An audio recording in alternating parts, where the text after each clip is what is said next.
Pada episode pertama ini kita akan membahas tentang 3 huruf pokok dalam kalimat bahasa Arab, wazan, dan cara menggunakan Kamus Al-Munawwir. Tonton videonya hingga akhir.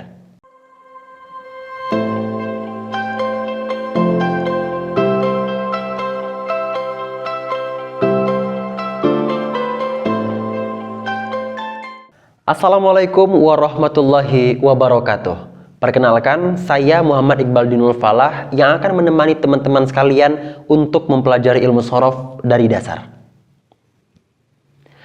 Ilmu shorof adalah salah satu cabang ilmu dalam bahasa Arab yang mana ilmu ini adalah hal yang harus dipelajari pertama untuk dapat mempelajari bahasa Arab. Mengapa? Karena dalam ilmu ini kita akan mempelajari pola dan jenis kata dalam bahasa Arab.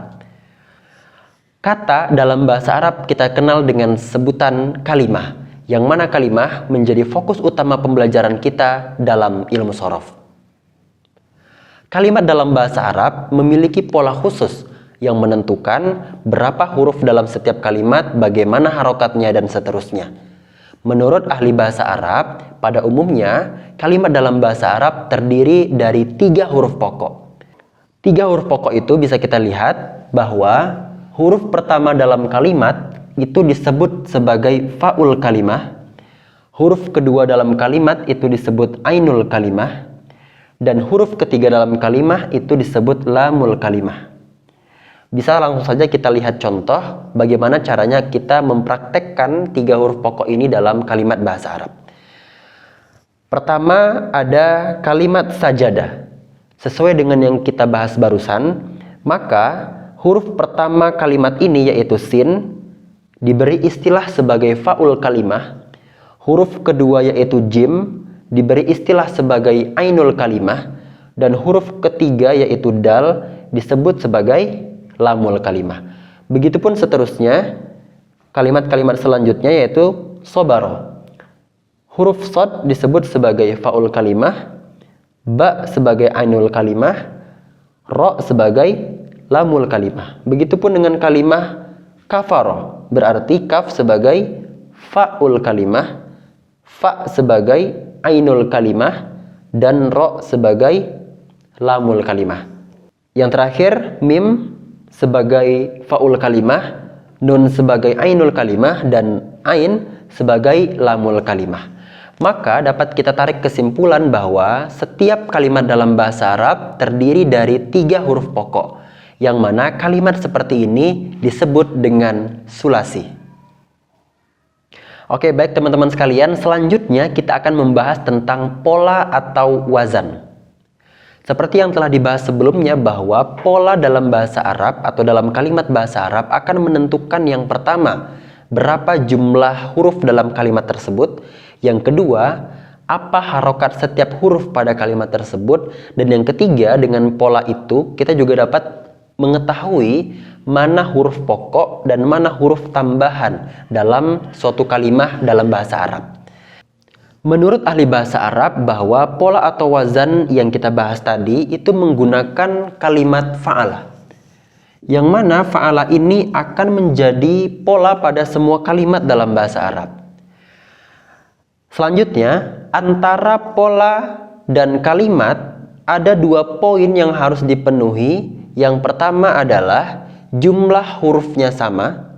Yang kedua adalah harokat setiap hurufnya sama. Lebih jelasnya kita bisa langsung melihat contoh. Kita bisa lihat pada ayat Al-Quran ini, ma agna anhu maluhu wa ma kasab. Kita bisa fokus pada kalimat kasabah. Kita lihat 2 poin tadi. Yang pertama bahwa jumlah hurufnya sama. Kita lihat kasabah dan fa'ala memiliki 3 huruf sama. Kemudian kita lihat harokat setiap hurufnya, fa'ala, kasaba, sama. Maka dapat kita simpulkan bahwa kasaba memiliki pola atau wazan fa'ala. Kemudian contoh berikutnya, khatamallahu ala qulubihim. Kita lihat kalimat khatama. Yang pertama jumlah hurufnya sama, kemudian harokat di setiap hurufnya juga sama, maka khatama wazannya adalah fa'ala. Contoh berikutnya, alladzi jama'a malau wa addadah. Jama'a. Kita lihat kalimat jama'a.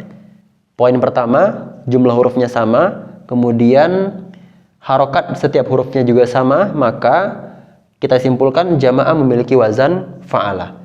Contoh berikutnya terakhir, faman azlamu mimman kadzaba 'ala Allah. Kita lihat kalimat ini, kadzaba.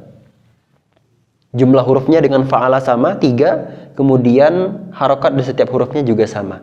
Maka dapat kita simpulkan kadzaba, jamaah, khotama dan kasaba memiliki pola atau wazan yaitu fa'ala.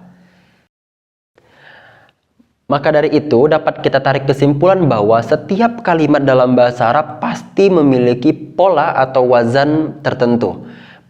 Yang mana pada pertemuan kali ini kita hanya baru membahas wazan fa'ala. Tentunya dari fa'ala ini akan berubah dalam beberapa bentuk nantinya yang tentunya akan kita pelajari dalam pertemuan berikutnya.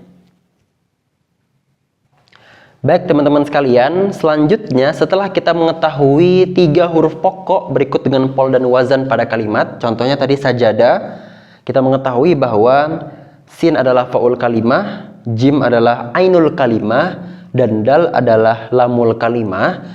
Tugas selanjutnya tentu kita ingin mengetahui arti daripada kalimat sajadah itu sendiri.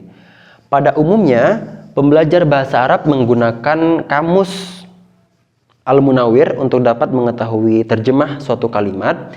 Banyak kamus yang ada, tapi biasanya memiliki pola atau cara mencari terjemahan kata atau kalimat yang sama begitu. Pada kali ini kita akan mempelajari cara mencari terjemahan kata atau kalimat dengan kamus Al-Munawwir. Langkah pertama adalah mencari bab huruf pertama dalam kalimat. Misalnya tadi kita menemukan sajadah yaitu huruf pertamanya sin. Kita cari saja bab sin pada kamus Al-Munawwir.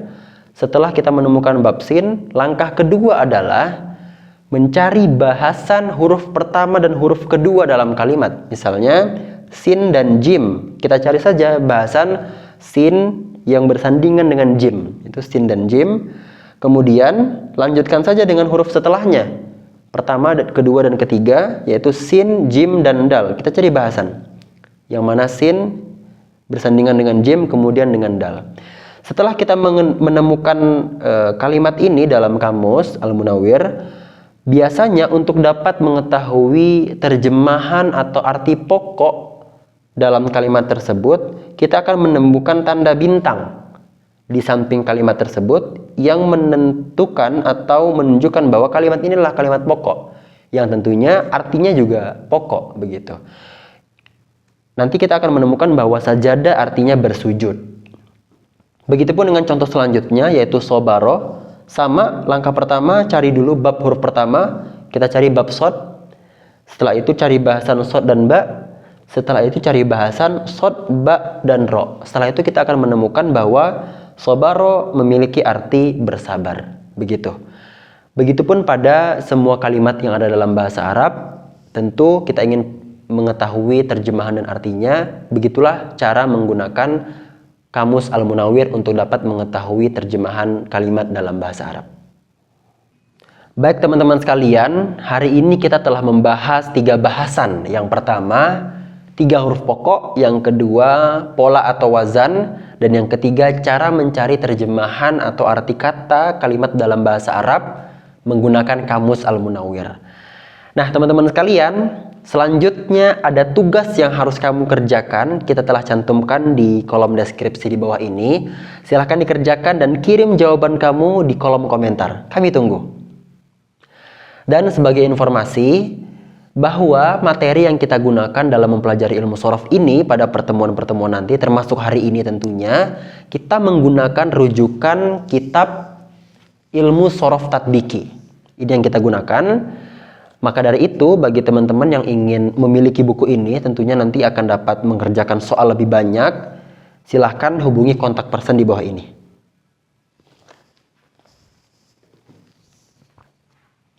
Baik teman-teman sekalian, selanjutnya jangan lupa like, subscribe, comment, and share video ini sebanyak-banyaknya. Sampai jumpa di pertemuan selanjutnya. Wassalamualaikum warahmatullahi wabarakatuh.